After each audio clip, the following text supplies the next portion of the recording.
আসসালামু আলাইকুম রহমতুল্লাহ। প্রিয় দর্শক বন্ধু, আপনারা সবাই কেমন আছেন? আশা করি আপনারা সবাই ভালো আছেন। প্রিয় দর্শক বন্ধু, কিউএনএইচ একাডেমির আরও একটি নতুন ভিডিও পর্বে আপনাকে জানাই স্বাগতম। প্রিয় দর্শক বন্ধু, আপনারা ইতিমধ্যেই ভিডিও ডিসক্রিপশন এবং থাম্বনেইল দেখে বুঝে গিয়েছেন আজকে আপনাদের সাথে আমরা কি বিষয় নিয়ে আলোচনা করতে যাচ্ছি। তবে তার আগে বলে নিই, আপনি যদি আমাদের চ্যানেলে একজন নতুন দর্শক হয়ে থাকেন তাহলে আমাদের চ্যানেলটি অবশ্যই সাবস্ক্রাইব করে দেবেন এবং পাশে থাকা বেল আইকনটি প্রেস করে দিবেন যাতে আমাদের প্রত্যেকটি আপডেট ভিডিও সবার আগে আপনি পেতে পারেন। আর যদি ইতিমধ্যে আপনি আমাদের চ্যানেলের সাবস্ক্রাইবার হয়ে থাকেন তাহলে আপনাকে জানাই অসংখ্য ধন্যবাদ। চলুন তাহলে ভিডিওটি শুরু করা যাক।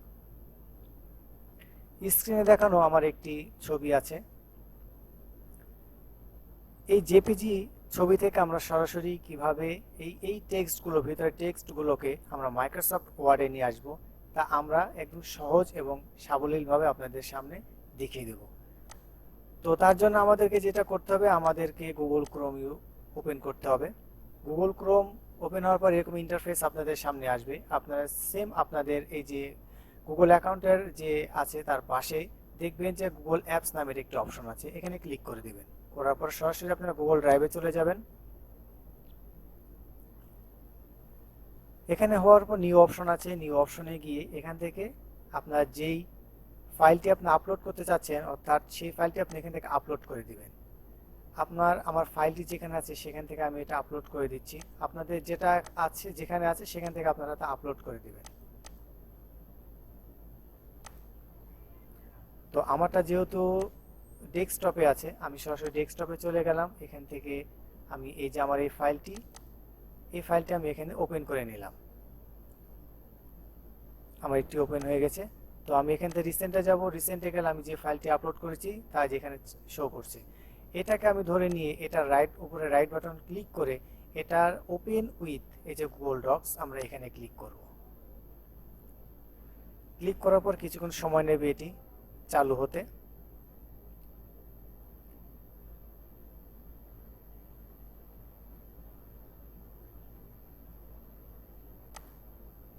আমার এই ফাইলটি যখন এখানে চলে আসবে, আপনার একটু নিচে চলে আসবেন, দেখবেন এই যে লেখাগুলো কিন্তু আমাদের এখানে টেক্সট হয়ে গেছে। এখানে কিন্তু আমাদের লেখাগুলো টেক্সট হয়ে গেছে। এই যে এখানে যে লেখাগুলো আছে আমার এই ছবির উপরে, এই লেখাগুলো কিন্তু এখানে একদম এডিটেবল হয়ে গেছে। আমরা এখান থেকে চাইলে কিন্তু এখানে এডিট করতে পারবো। তো আমরা এই ছবিটাকে এখান থেকে ডিলিট করে দেব। ডিলিট করে দিয়ে আমরা এই লেখাটাকে আমরা এখান থেকে কপি করে ধরে নেব। এখান থেকে আমরা এটাকে কপি করব, কন্ট্রোল সি অথবা মাউসের রাইট বাটন ক্লিক করে কপি করে নেব। করার পর আমাদের এখানে আরেকটি নতুন একটি ট্যাব উইন্ডো করতে হবে। এখান থেকে আপনারা লিখবেন ইউনিকোড টু বিজয়, এটিতে লিখে এন্টার প্রেস করবেন। আপনাদের সামনে অসংখ্য দেখবেন এরকম হচ্ছে ওয়েবসাইট চলে আসবে যারা ফ্রিতে আপনাকে ইউনিকোড টু বিজয় কনভার্ট করে দেবে। তো আপনি আপনার পছন্দ মতো যে কোনো একটি জায়গায় ক্লিক করতে পারেন। তো আমি যে কোনো একটা, আমি যে বাংলা কনভার্টার ডট ওআরজিতেই ক্লিক করলাম। এরপর হচ্ছে আপনি যেই ফাইলটি লেখা ওখানে ক্লিক করছেন, যে লেখাটি ছিল তা এখানে আপনি পেস্ট করে দেন। করার পর নিচে লেখা দেখবেন ইউনিকোড থেকে বিজয়, এইখানে ক্লিক করবেন।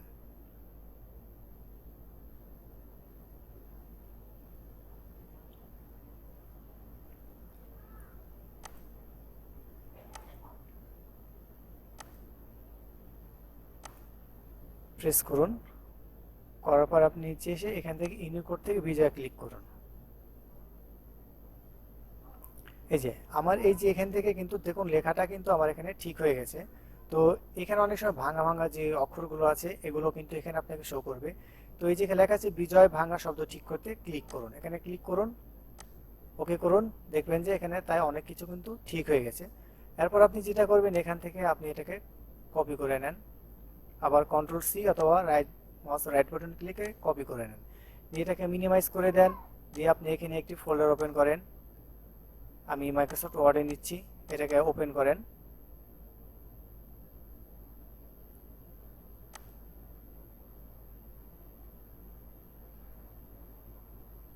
এটা ওপেন হয়ে গেলে আপনি এখান থেকে কন্ট্রোল ভি অথবা মাউসের রাইট বাটন ক্লিক করে পেস্ট করে দেন। এরকম যদি লেখা আসে তাহলে কোনো ঘাবড়ানোর প্রয়োজন নেই, কারণ আপনার এই লেখাটা কিন্তু বিজয়গড়ে ঠিক করা আছে আর এখানে কিন্তু আপনার ফন্টটা চেঞ্জ করা নেই। আপনি এটাকে কন্ট্রোল এ দিয়ে ধরে নেন, নেওয়ার পরে আপনি এখানে গিয়ে এই যে সুতনি এমজি এটাকে ক্লিক করে দেন, দেখবেন যে আপনার লেখাটা একদম বাংলা লেখায় চলে এসেছে। এরপর যেটা হবে দেখবেন যে এর পাশেও আমি একটু ফন্টটা বড় করে দিই,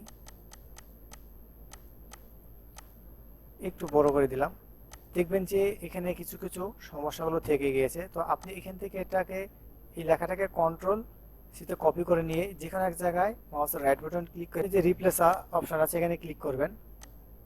করার পরে আপনি কোনটা সমাধান করতে চাচ্ছেন সেখানে কন্ট্রোল পেস্ট করে দিবেন, এটা পেস্ট করে দিবেন। এই যে আমি দিয়ে দিলাম, দিয়ে এখানে রিপ্লেস অল, আমার এখানে অলরেডি 74টা যে এখানে অল ডান উই মেড 74 রিপ্লেসমেন্টস, এটা তো ওকে করে দেবো, দিয়ে এটাকে আমরা কেটে দেবো।